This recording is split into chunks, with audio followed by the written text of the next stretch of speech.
tried to save this family, but you chose someone else. Mark, please, it's not what you think. How could everything fall apart so quickly? The morning I found a thick envelope on the kitchen table, legal papers with my name and the words, petition for divorce, I realized my husband wasn't just hurt. He was done, and this time, there was nothing I could do to make him forget. Before we dive deeper into this story, I have one small request. Please subscribe, drop a like, comment, and hit that hype button to boost this channel so more people can discover these incredible stories. But let me start from the beginning, when I still believed I could have it all. My name is Tamsin Virelai, and 6 months ago I thought I was living the perfect suburban dream. At 36, I had a successful career as an insurance claims analyst, 2 teenagers who mostly stayed out of trouble, and a husband who loved me unconditionally. Mark had been my rock for 18 years of marriage, steady and dependable as the sunrise. That was exactly the problem.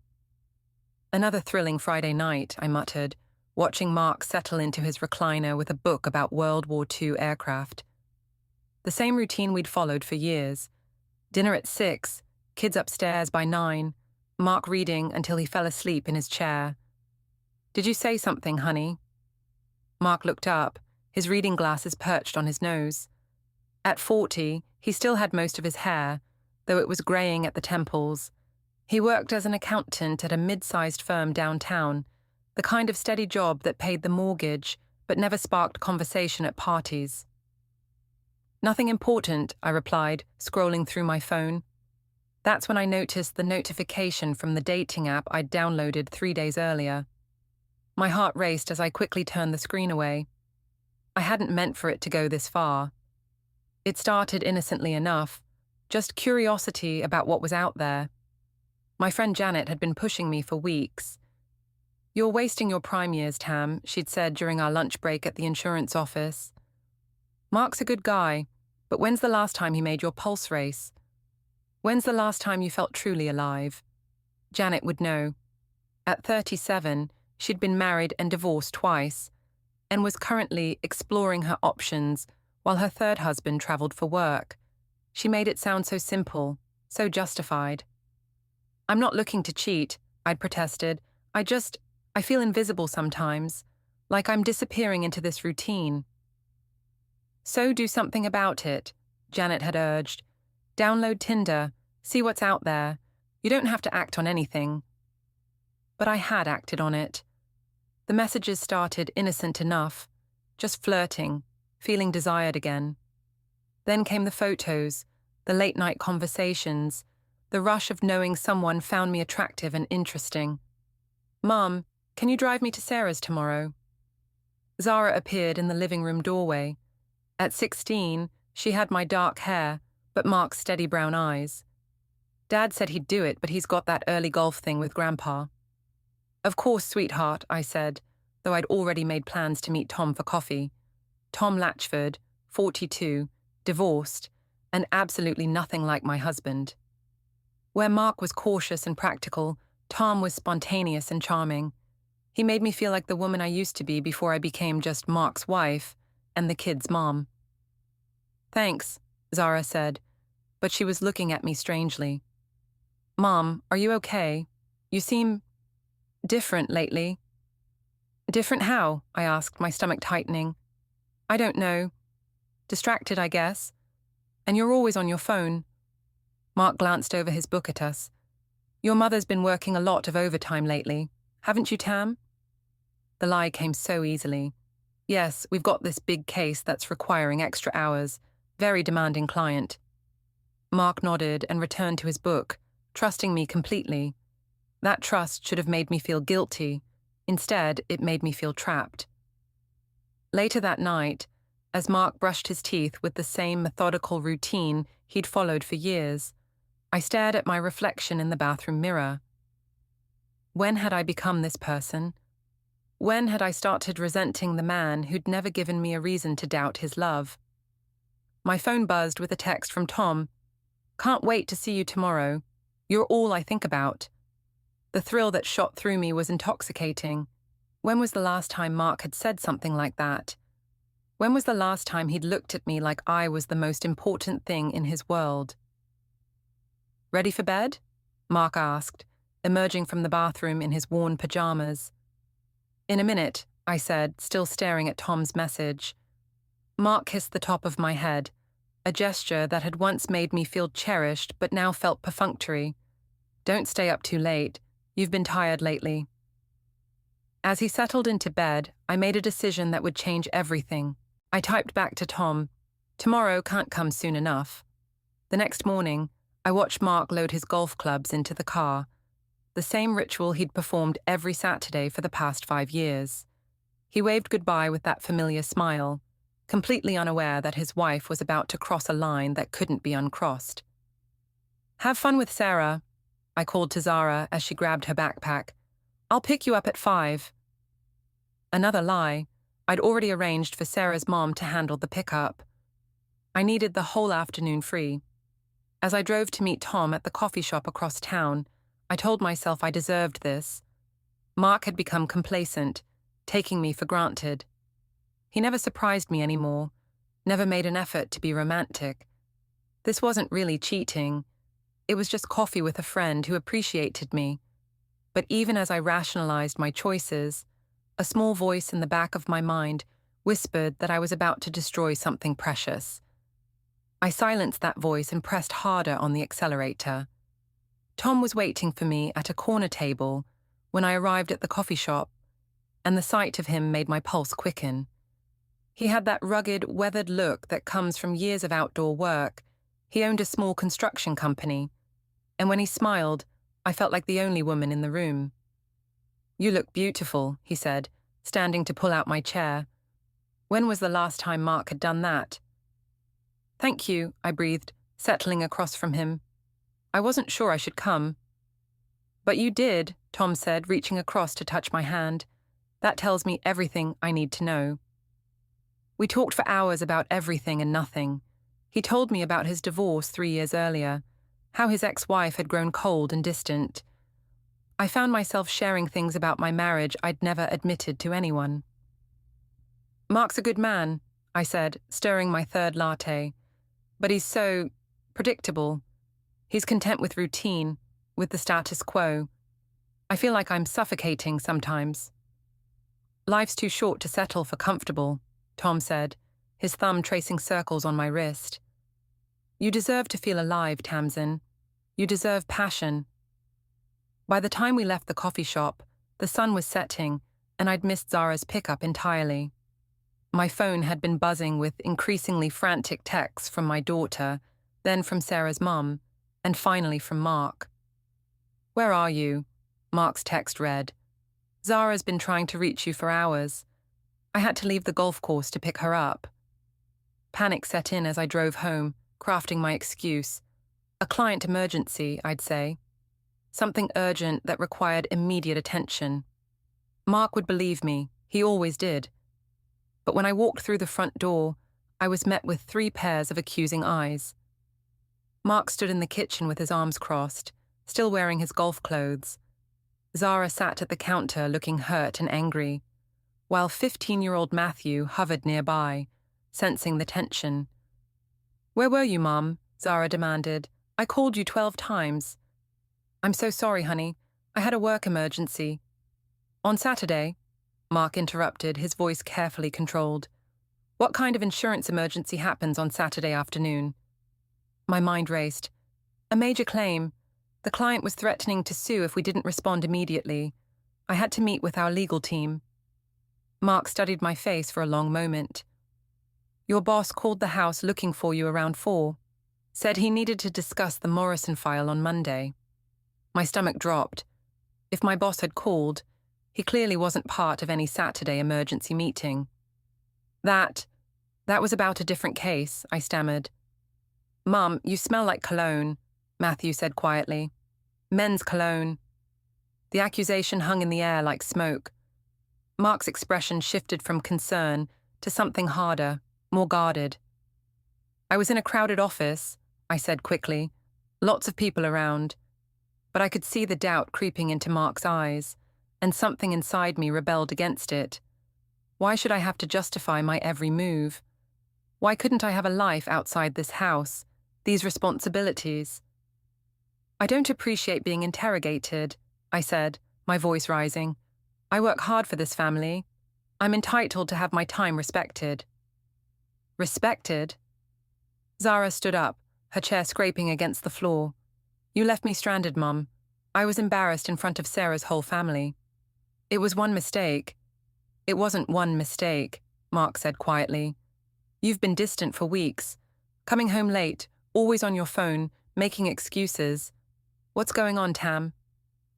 The question I'd been dreading. I could tell the truth and watch my family implode, or I could dig deeper into the lies that were already poisoning everything. Nothing's going on, I said. I'm just tired of being taken for granted, tired of my whole world revolving around everyone else's needs. When have we ever taken you for granted? Mark asked, genuine confusion in his voice. When's the last time you planned a surprise for me, Mark? When's the last time you looked at me like you did when we were dating? You come home, eat dinner, read your book, and go to bed, every single day. Mark flinched as if I'd slapped him. I work 50 hours a week to provide for this family. I coach Matthew's baseball team. I help Zara with her college applications. I maintain this house. That's not what I mean, and you know it, I interrupted. When's the last time you made me feel special? When's the last time you swept me off my feet? I brought you flowers last Tuesday, Mark said quietly. Gas station flowers because you felt guilty about working late. The hurt in his eyes was unmistakable, but I couldn't stop myself. All the frustration and justification I'd been building up came pouring out. I'm 36 years old, Mark. I'm not ready to be invisible. I'm not ready to accept that this is all there is. What exactly are you saying? His voice was dangerously calm. Before I could answer, my phone buzzed with a text. Tom's name flashed on the screen for just a second before I quickly turned it face down, but it was too late. Mark had seen it. Who's Tom? He asked. The room went completely silent. Zara and Matthew were staring at me with wide eyes, waiting for an answer that would either restore their faith in their mother or shatter it completely. A work colleague, I said, but my voice betrayed me with its shakiness. A work colleague who texts you at 8 o'clock on Saturday night, Mark said. He held out his hand. Let me see the message. Absolutely not. My privacy. Your privacy. Mark's composure finally cracked. We're married, Tamsin. We're supposed to be partners. There shouldn't be anything on that phone you can't share with me. I'm going to my room, Zara announced, tears in her eyes. I can't listen to this anymore. Matthew followed his sister upstairs, leaving Mark and me alone in the kitchen that suddenly felt like a battlefield. Show me the phone, Tam. No. We stared at each other across an invisible chasm that seemed to widen with each passing second. Finally, Mark nodded slowly. Okay, he said. I understand. He walked toward the stairs, then stopped and turned back. For the record, I never stopped looking at you like you were special, but I guess that wasn't enough. As his footsteps faded upstairs, I stood alone in the kitchen, my phone burning like a brand in my hand. Tom's message was still waiting. Can't stop thinking about this afternoon. When can I see you again? I should have deleted it. I should have gone upstairs and confessed everything to Mark, begged his forgiveness and fought to save my marriage. Instead, I typed back, soon. I promise. The next few weeks passed in a haze of secret meetings and elaborate lies. I met Tom for lunch twice a week, coffee every Saturday, and gradually, our relationship moved beyond just talking. He made me feel alive in ways I'd forgotten were possible, and I convinced myself I deserved this happiness. At home, the atmosphere grew increasingly cold. Mark stopped asking where I'd been, stopped trying to engage me in conversation. He focused entirely on the kids, taking over responsibilities I'd abandoned in my pursuit of excitement. Your mother's going through something, I heard him tell Matthew one evening when I came home late again. We need to be patient with her. His kindness made everything worse. If he'd been cruel or neglectful, I could have justified my actions, but Mark remained the same steady, loving man he'd always been, which made me the villain in our story. The breaking point came at Zara's 16th birthday party. I'd promised to help plan it, to be present for this milestone, but Tom had surprised me with a weekend getaway proposal that I couldn't resist. "I can't go," I told him over the phone, standing in my office bathroom where no one could overhear. "It's my daughter's birthday party." "Come on, Tam, how many 16-year-old girls actually want their parents hovering around? She'll probably prefer you're not there cramping her style." It was exactly what I wanted to hear, the permission I'd been seeking to prioritize my own desires over my family's needs. I told Mark I had a work conference in Chicago, a mandatory training session that couldn't be rescheduled.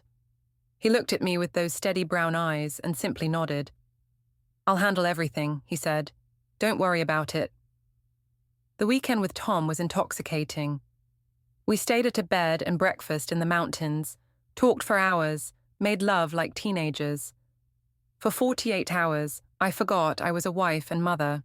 I was just Tamsin, desirable and free. But reality came crashing back when I returned home Sunday night to find my extended family gathered in the living room. Mark's parents, my sister, and several family friends were all there, looking at me with expressions ranging from disappointment to outright disgust. "Surprise," Zara said bitterly from the stairs. "Look who decided to show up."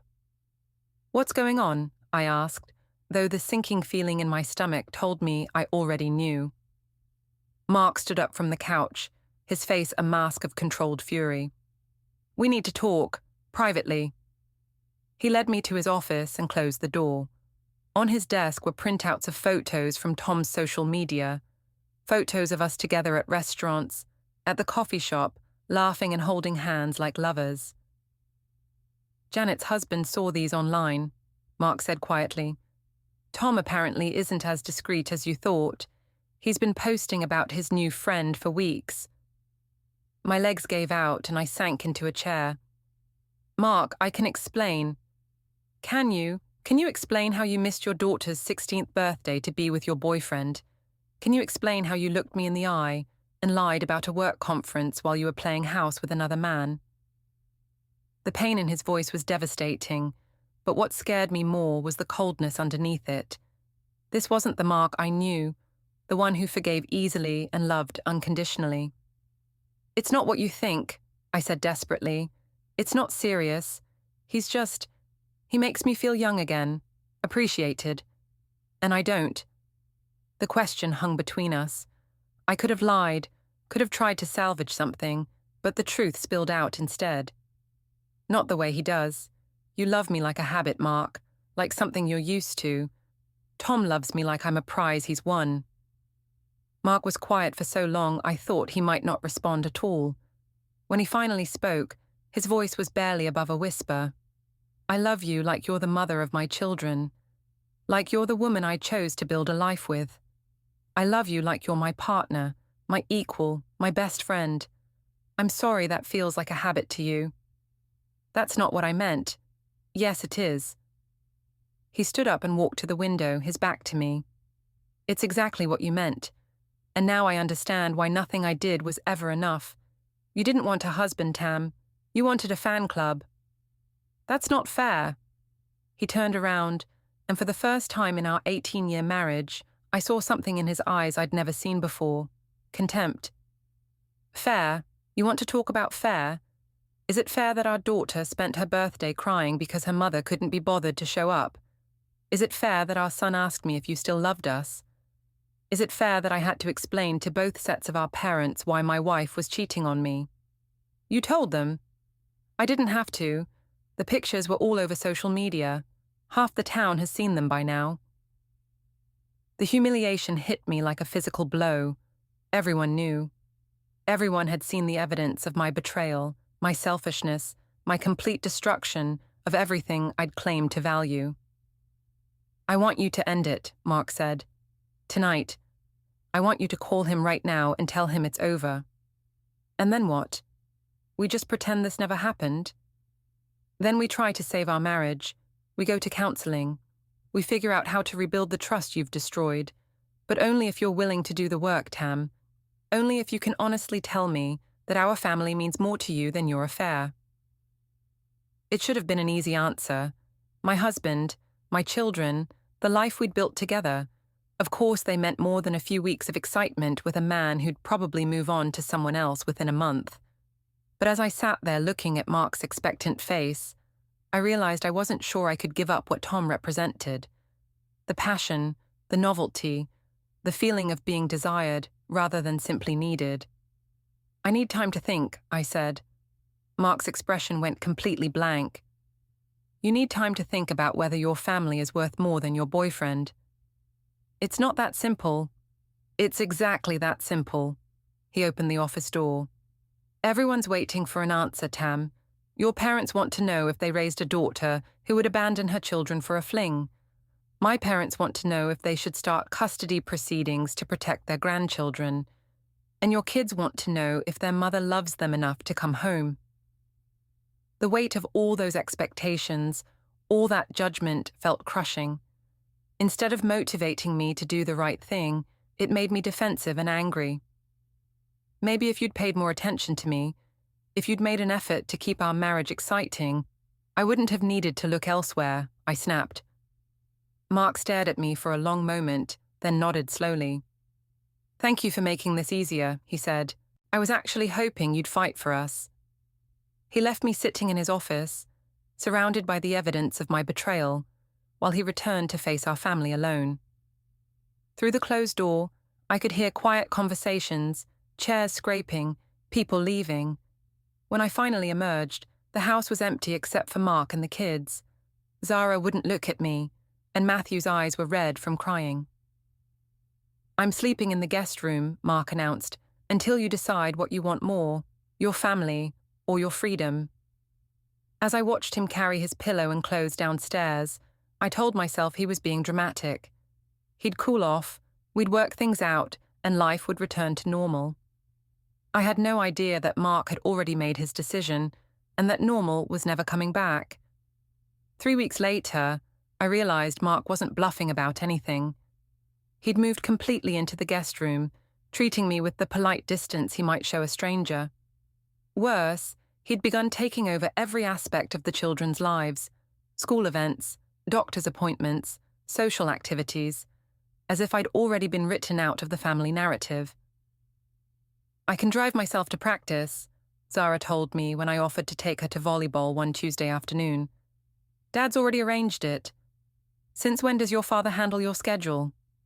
Since you stopped caring about it, she replied coldly, grabbing her gym bag. At least I know he'll actually show up. The accusation stung because it was true. I'd missed 3 of her games in the past month, each time choosing to meet Tom instead. But I'd had reasons, good reasons that my family refused to understand. Your daughter hates you, Tom said that afternoon as we sat in his truck outside a hotel downtown. Maybe it's time to stop pretending this marriage is salvageable. She doesn't hate me, she's just hurt. Kids are resilient, they'll adjust, but you're wasting your life trying to hold on to something that's already dead. Tom had been pushing me toward divorce for weeks, painting Mark as controlling and manipulative for expecting me to end our relationship. He made it sound so reasonable, so justified. Mark's using the kids against you, he continued, making them choose sides. That's emotional abuse, Tam. It was exactly what I needed to hear to justify my next decision. If Mark wanted to play hardball, I could play hardball too. That evening, I announced to the family that I thought we should try an open marriage arrangement. What does that mean? Matthew asked innocently, while Zara looked horrified. It means your mother wants permission to keep cheating, Mark said flatly, not looking up from the bills he was paying at the kitchen table. That's not how I'd put it, I protested. It means we acknowledge that people can love more than one person. That marriage doesn't have to be a prison. And what about us? Zara demanded. What about your children? Are we supposed to just accept that our mother cares more about her boyfriend than her family? You don't understand. I understand perfectly, she interrupted. You want to have your cake and eat it too. You want Dad to pay the bills and raise us while you go play with your new toy. Mark finally looked up from his paperwork. Is that what you want, Tam? You want me to financially support you while you pursue other relationships? Put that way, it sounded awful, but Tom had convinced me it was a mature, modern approach to marriage. I want us to be honest about our needs, I said. I want to stop pretending that one person can be everything to another person forever. Fine, Mark said quietly. Then let's be completely honest. He stood up and pulled a folder from his briefcase, a thick manila folder that looked ominously official. I've been documenting everything for the past month, he said, spreading papers across the kitchen table. Every lie you've told, every time you've chosen Tom over our children, every dollar you've spent on your affair. My heart stopped as I saw the evidence laid out. Credit card statements showing restaurant charges when I'd claimed to be working late, phone records highlighting hundreds of texts to Tom's number, even photographs taken by a private investigator Tom and I had never noticed. You hired a private investigator, I whispered. I hired a lawyer, Mark corrected. The investigator was his suggestion. Turns out adultery still matters in divorce proceedings, especially when children are involved. Divorce? The word hit me like a physical blow. Mark, you can't be serious. I'm completely serious. You want an open marriage, fine, but it won't be with me. Zara was staring at the photographs with tears in her eyes, while Matthew looked confused and scared. Dad, Matthew said quietly, are you and Mom getting divorced? Mark's expression softened as he looked at his son. I don't know yet, buddy. That depends on whether your mother decides our family is worth saving. All eyes turned to me. This was my moment to end the madness, to choose my family over the excitement that had consumed me for the past 2 months. Tom was just a fling, a midlife crisis that had gotten out of hand. Mark was offering me one last chance to come home, but instead of relief, I felt trapped, cornered, all these people expecting me to just give up the one thing that made me feel alive, go back to being invisible and taken for granted. You can't force me to choose, I said, and you can't manipulate the children into taking sides. I'm not manipulating anyone, Mark replied. I'm protecting them from having to watch their mother destroy our family. I'm not destroying anything. I'm trying to find a solution that works for everyone. What's the solution, Mom? Zara asked, her voice breaking. You keep your boyfriend and we pretend everything's normal. We smile and wave when he comes to our house for dinner. The image was jarring. Tom at our dinner table, making small talk with my children, while my husband served pot roast and tried to pretend his wife wasn't sleeping with another man. It wouldn't be like that, I said weakly. Then what would it be like, Mark asked. Paint me a picture, Tam. What does this open marriage look like in practice? I couldn't answer because I hadn't thought it through. I'd just wanted permission to keep seeing Tom without consequences, without having to choose between the security of my marriage and the excitement of my affair. That's what I thought, Mark said. He gathered up the papers and photographs, sliding them back into the folder. You want all the benefits of being married with none of the responsibilities. You want me to be your safety net while you take risks with other people. That's not... It's exactly what you want, but I'm not interested in being your backup plan, Tam. I'm not interested in sharing my wife with men who have no investment in our children's future. He headed toward the stairs, then stopped and turned back. I'm filing for divorce next week unless you end this affair and commit to marriage counseling. Not couples therapy, where we explore your needs and validate your feelings. Real counseling, where you take responsibility for what you've done and work to rebuild the trust you've destroyed. And if I don't... Mark looked at me with something that might have been pity. Then you'll find out exactly how much your freedom is worth. After he left, I sat alone with my children, who were both staring at me like I was a stranger. Are you going to choose Dad or your boyfriend? Matthew asked. The question broke my heart, because I realized I'd already made my choice. I just hadn't admitted it yet, even to myself. I chose Tom. Not consciously, not with any dramatic declaration, but through a series of small decisions that added up to the destruction of everything I'd once held dear. When Mark's deadline passed without me ending the affair, he filed the divorce papers exactly as promised. "You're making a mistake," I told him the morning the papers were served. "We could work this out if you weren't being so stubborn." "I tried to work it out," he replied, loading his coffee into a travel mug. "You chose not to." The divorce proceedings moved faster than I'd expected. Mark's lawyer had done his homework, and the evidence of my infidelity was overwhelming. Worse, Tom's social media posts had created a public record of our relationship that made denial impossible. "The good news is, we can probably get you 50% of the assets," my lawyer explained during our first meeting. "The bad news is, custody is going to be complicated. Your husband has documented a pattern of neglect and abandonment." "I never abandon my children." "You missed your daughter's 16th birthday for a romantic weekend. You've been absent from school events, parent-teacher conferences, and family obligations for months. The court will see that as abandonment." The reality of my situation began to sink in. I wasn't just losing my marriage, I was potentially losing my children too. At work, the gossip had reached toxic levels. Janet, who'd encouraged me to pursue the affair, was now facing her own marital problems as her husband questioned whether she could be trusted. "This is all your fault," she hissed at me during a particularly tense lunch break. "My husband thinks I'm cheating too, because I'm friends with you. He's threatening to leave me." "I never asked you to cover for me," I protested. "You didn't have to ask. I was stupid enough to think I was helping a friend find happiness. Instead, I was helping you destroy your family and mine." One by one, our mutual friends began distancing themselves from me. The women who'd once encouraged my rebellion now saw me as a cautionary tale, a reminder of how quickly a marriage could implode. Even Tom was starting to show his true colors. What had seemed like romantic passion was revealing itself to be simple selfishness.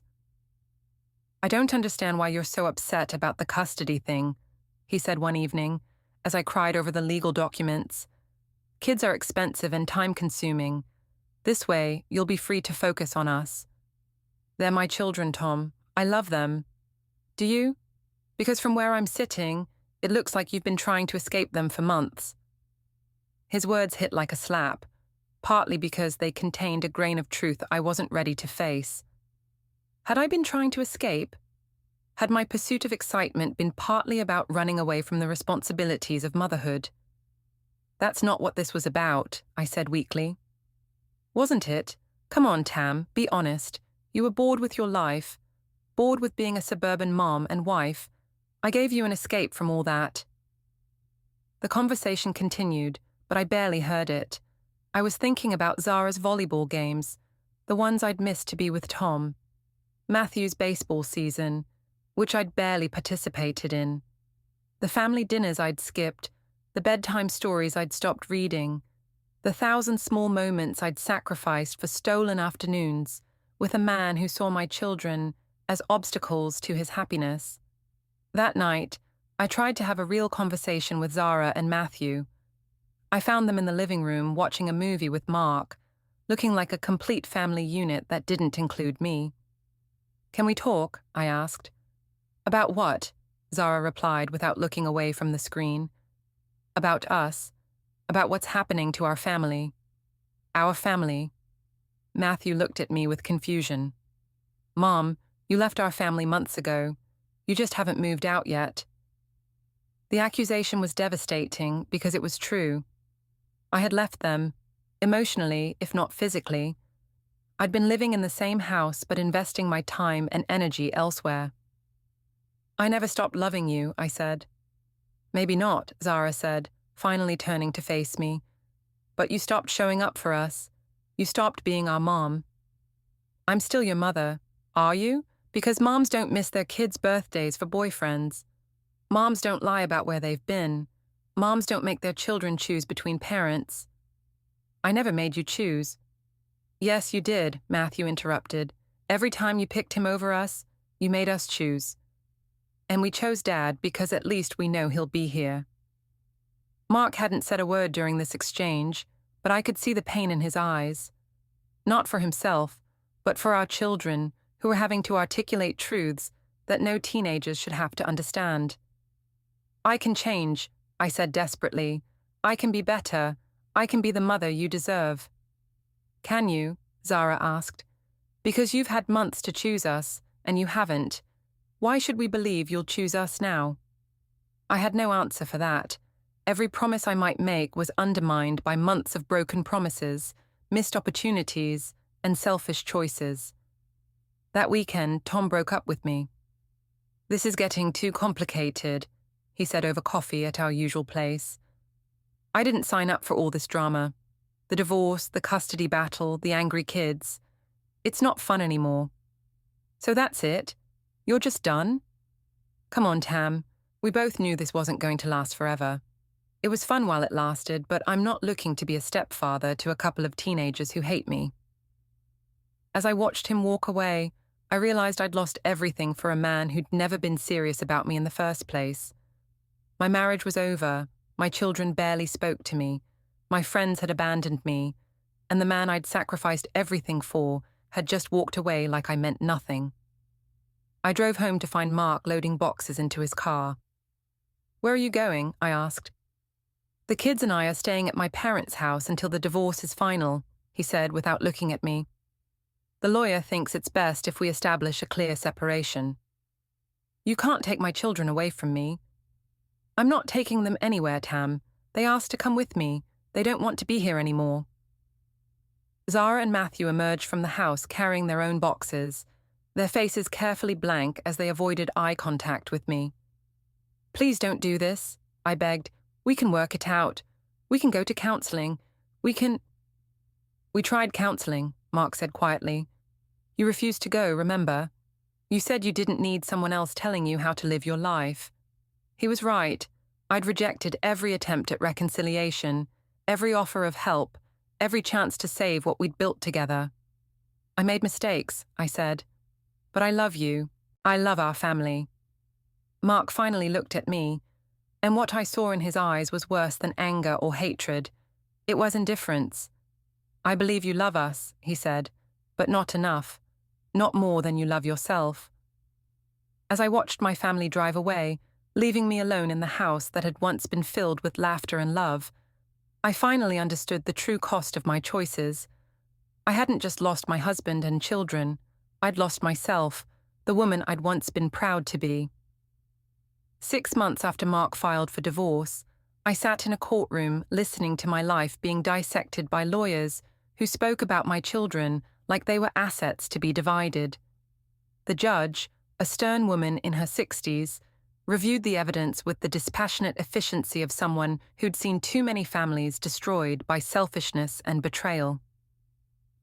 Mrs. Virelai, she said, looking at me over her reading glasses, your husband's attorney has presented compelling evidence of abandonment and neglect.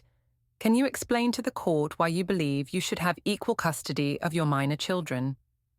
I'd prepared for this question, rehearsed my answer with my lawyer, but sitting there under the judge's scrutiny, all my justifications crumbled. I love my children, Your Honor, I said weakly. I made mistakes, but I never stopped loving them. Love is demonstrated through actions, Mrs. Virelai, not words. The evidence shows you missed numerous school events, family obligations, and important milestones in favor of pursuing an extramarital relationship. Can you explain how this behavior serves your children's best interests? I couldn't. Every excuse I'd used to justify my choices sounded hollow and selfish when spoken aloud in a courtroom filled with people whose job it was to protect children from parents who put their own desires first. Mark's testimony was devastating in its quiet dignity. He didn't attack my character or paint me as a monster. He simply told the truth about what our family life had become. I tried to shield the children from the worst of it, he said when asked about my affair. But they knew something was wrong. Zara started having anxiety attacks when her mother missed her birthday. Matthew began asking if he'd done something to make Mommy stop loving us. I couldn't protect them from the impact of their mother's choices. When Zara took the stand, something I'd begged my lawyer to prevent, her testimony broke what was left of my heart. "I don't hate my mom," she said, her voice steady despite her tears. "But I can't trust her anymore.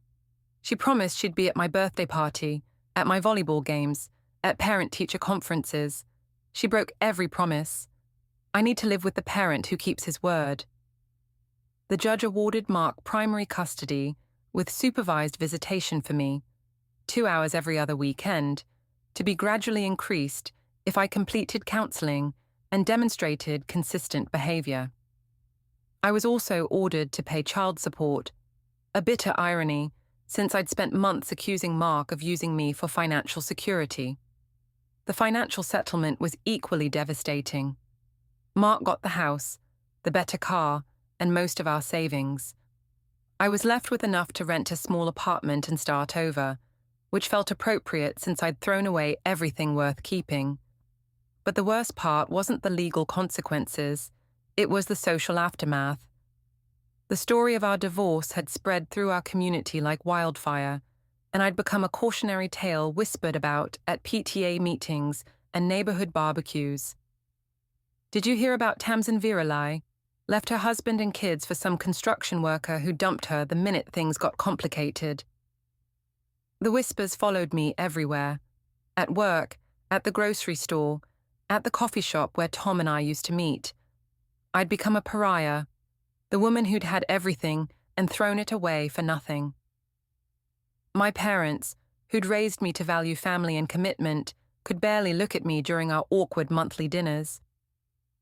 "We don't understand how we failed you so completely," my mother said during one particularly painful conversation.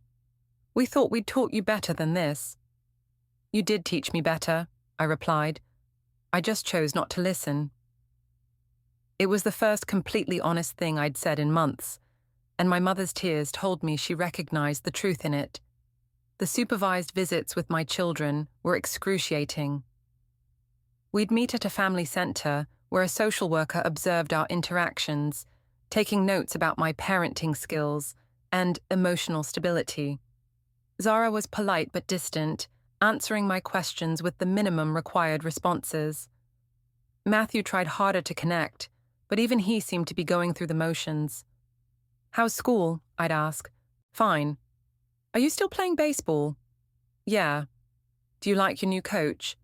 "He's okay." The wedding invitation arrived on a Thursday, thick cream cardstock with gold lettering, the kind we'd once joked was too fancy for real people. Inside, in Mark's neat architect's handwriting, "We'd be honored if you would join us to celebrate." No +1, no obligation, just an open door I no longer deserved to walk through. I held it for a long time, tracing the embossed date, June 14th, the same weekend we'd gotten married 18 years earlier. He hadn't chosen it to hurt me. Mark doesn't weaponize dates. He probably just liked the light in June. I went. I sat in the back row of the little garden chapel we'd once scouted for Matthew's baptism. Emily wore simple lace, no veil, because she's never needed anything to announce her presence. She glowed the way people do when they know, without doubt, that they are exactly where they belong. Mark's eyes found mine across the pews when he walked Zara down the aisle to her seat. He didn't flinch. He just gave me the smallest nod, steady, kind, final.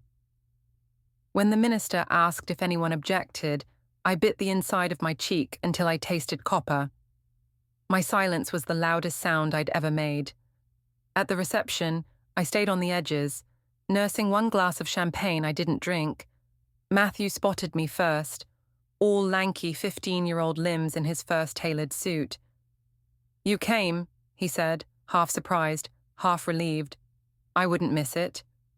He studied me for a second, then hugged me, quick, awkward, teenage, but real. "Dad said it was up to us if we wanted you here." We did. Zara joined us a minute later, gorgeous in pale blue, hair twisted up with flowers Emily had apparently helped her pick. She didn't hug me. She's 19 now. Forgiveness comes slower at 19. You look nice, Mom, she said, and it wasn't cold, just careful. Emily found me near the cake table. Up close, she was even lovelier. Laugh lines starting at the corners of her eyes, the kind earned from joy instead of worry. Thank you for coming, she said, sincere. It means a lot to the kids. I swallowed. You've been good to them. Better than I. She stopped me gently. We're not keeping score, Claire. There's room for you. Always has been. Then Mark was there, hand at the small of her back like it had always belonged there.